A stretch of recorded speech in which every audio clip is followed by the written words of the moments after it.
All right, let's take you live to the Johannesburg CBD now. After that deadly Marshalltown fire, officials have been up and about, and as you can see, Joburg Mayor Mr. Gwamanda is briefing the media.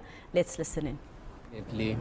Through the accounting officer and the JMPD department, as led by politically the MMC and the chief of police, responded swiftly. They also involved other departments where they arrived on site and demolished a structure and arrested 20 people. Of the 20 people, we have 12 South Africans and 8 foreign nationals. These individuals would be then booked in the nearest police station, but the chief of police will give us the details on that because of the complexity of the situation that is prevalent in this particular facility. It's not just an upfront and face value approach, because as the city we had indicated that we wanted to take a holistic approach where political will meets private sector and other relevant stakeholders, but not in this form. Because upon arrival we understood that it is an initiative that some of the business owners in and around here are directly involved. So as the city of Johannesburg, we are going to ensure that we launch a full-on investigation so that anything and everything we say is not based on speculation. And this is the first of its kind. We are going to move into other areas and focusing on other aspects of city property that has been potentially hijacked or is used for illegal activities. Thank you. Mayor, SABC News. When you say the building was the area or the land is meant to be used for alternative accommodation, is this alternative accommodation for the victims of the fire, or just alternative accommodation for ahead of the operations that will be led by the city of Johannesburg? So this is a big facility. Johannesburg Property Company will give us the extent of the radius of, because there are other external buildings as well that are attached to it. It was prompted, in fact, by this incident of understanding that the city has had its shortcomings in terms of having those temporary relocation structures, and this is the first initiative that we are trying to deploy in order to mitigate in that regard. So yes, it is one of the facilities that we have identified. Okay, Heidi Giokos from eNCA. How long has the city owned this property? How much did you pay for it? And when were you made aware that this area has been hijacked? Why are you only acting now? Thank you very much. So this facility was purchased in 2019, and it cost approximately 40 million. In the process, the procurement process, there was an argument between JMPD and the administration in saying that it does not make sense for this property to be used as an impound for JMPD. It is not conducive for that purpose. However, due to the political will then, it went through and it became a white elephant. Now, the MMC of Public Safety has been coming to me saying that, Executive Mayor, this is a challenge that we've had as the city. There is this facility. Can we utilize it possibly for the purpose of establishing temporary structures? Hence the MMC of Human Settlements is here with me. However, upon arrival, we understood that it's in the process of being hijacked. There are no occupants here. People that were arrested are contractors that are working on revamping or repurposing or using it for whatever purposes that they had identified or earmarked this place for. So fortunately we were able to intercept it on time, the same way hopefully I think we will do with many other structures and facilities that belong to the city. My priority at this point is ensuring that all state properties are the first on our priority list so that we can take ownership and ensure that we repurpose them efficiently so that we are able to address other issues. Do you know how many there are that you want to look at and tackle? Okay. So, according to Chief's report, in total, there are approximately 188 buildings that are being investigated. And from that investigation, 17 of them have been identified to being city-owned. Now, that is our point of departure. 17 being city-owned? City-owned, yes. Okay. Have you arrested the person that supposedly hijacked this property? Has he been arrested? Because I know that there was a bit of a confusion around how these workers got here and who brought them in here. Have you identified this individual? So what I'm going to do is that as the executive mayor, my role is oversight.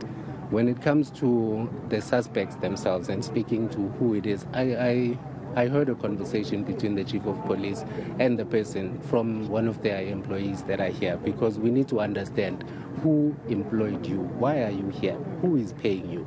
And that's a process that the chief of police is busy underway with. I don't know if it will compromise her investigation or if she has the liberty to make mention of a name or two, but I will not speak on her behalf. Yeah, I just want to know if they've been arrested. And on that question, I would like to know if you've identified the person that was alleged to be collecting rent from people from the building that caught fire last week. There was a specific individual that most of those who survived kept mentioning. How far are your investigations in terms of identifying the landlord, if I can call him that? So, some of them would be easier to apprehend and some of them won't be as easy. The chief will then speak to those issues because they are her scope of operations. Yeah. Yes, thank you. Any other questions, colleagues from other houses? That's fine. Chief, do you want to make any comments or maybe the NMC, then the chief alone? No, that's fine. No, actually this was a sting operation. That's why you actually got here. We've been monitoring this area because there were some. I mean, there's some a lot of people are staying this side. They wanted to use this side, so we've been having the patrols that are actually happening here. And then one time when we came in here, like a month ago, we just saw some activity, people starting to do something here, and all of that. And there are some high-profile people which are involved. I think that even if the chief, maybe might not have to mention those kind of names, but that's what we actually wanted to really say. What do you mean high-profile people? Like businessmen? What does that mean? In terms of there's a document here that they were having a meeting in terms of trying to take over this area, and there are people who have signed in here, and then that we're actually saying. But in Giokos, we don't want to jeopardize the investigation, as the mayor has said. But maybe the chief can give the highlights in terms of that. There's been a high demand, people wanting this place, but this place actually it was earmarked by the JPC to build this accommodation, and it was also us, if you remember in one of the interviews, Kari, we are willing as the JPD to take this place and give it to the leadership so that they can be transit accommodation, an immediate one. In a form of, I don't know, I know that you don't like tents, a bit of a tent or something that can transit that we can, an emergency. So we can use this and put it proper, very nice, so that at least we can go to those buildings and take our people and then and take over them. But we find fools here that we don't even know, and they said this is their own area here. So CM. Actually, someone does all of us here. So we had a very sting operation, and we're very happy that we found these are the high-profile people, and it shows that this thing of hijacking buildings and the hijacking of buildings and the land and the municipal property, it's actually not down there. It's actually involving a lot of people which are very high profile. I'll give it to Chief to give a comment. Sorry, Chief, if you could just give us your name and surname, please. I'm Angie. Sorry, if you could just stand Sure, come close to me, please. Yeah, stand there. I'm Angie Mugasi, the acting chief of Johannesburg Metropolis Department. Okay, if you could just tell us about the arrests that have been made and if you are able to arrest the supposed hijacker of this property. At the moment, we have one person who claimed that this is his property. So we found him on site. So he's one of the 20 people that has been arrested. So they will be processed now at the police station. Okay. I know that you don't want to jeopardize the investigation, but saying things like high-profile people that are involved, can you elaborate on that? Okay, it's businessmen, police from SAPS, a kennel who is involved. He has signed the attendance register of the minutes. that discussed the taking over of this place. Have these high-profile people been arrested? At the moment, he's not around. We tried to call him. Apparently, he's in Cape Town. So we will then communicate with the provincial commissioner on the process of bringing him to come in account. And the colonel?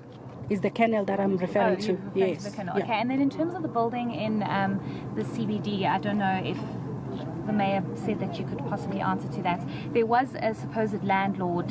The allegation was that he was collecting money from those that were occupying that building. How far are your investigations? Have you identified him? Have you arrested him? That matter has been handled by SAPS. As JMPD, we don't have the mandate on investigation. We have then handed over the matter to SAPS. Any other colleagues with a question? Any human settlements? Would you want to say anything? Okay. Thank you very much, colleagues. Thank you so much. Thank you for that update. There you have it, Masego. We have just been briefed on what's happened here. I think there's still a lot of confusion, but interestingly, we have been told that it has been, you have a colonel that's been involved, as well as businessmen that have also been involved in terms of this. So it's alleged that this property was hijacked. It is owned by the city, and we've also been told that 40 million rand was paid. According to the NMC of Public Safety, they had earmarked this specific area to relocate people and possibly provide alternative accommodation. So they have since moved in before informal settlement could mushroom up, and they are, of course, handling the situation as people have been arrested. Quite reactionary of government, Heidi, but I guess we can give them a hand for now in terms of moving in there swiftly. We've always said here on Channel that whenever things are not sorted, like illegal mining, hijacked buildings, it has to be because somebody who is high up in very important positions is benefiting. Heidi Giokos live for us there in Johannesburg at a building where the city of Johannesburg, at least with this specific example, swept in before the informal settlement started mushrooming, because according to the law, which they also have to abide by, if there were people living there already by the time they went there, they would have to first find alternative accommodation for those people before taking them out of their homes. It's the law, and it was a law that was implemented by the South African government, the democratic South African government, by the way, in 1998.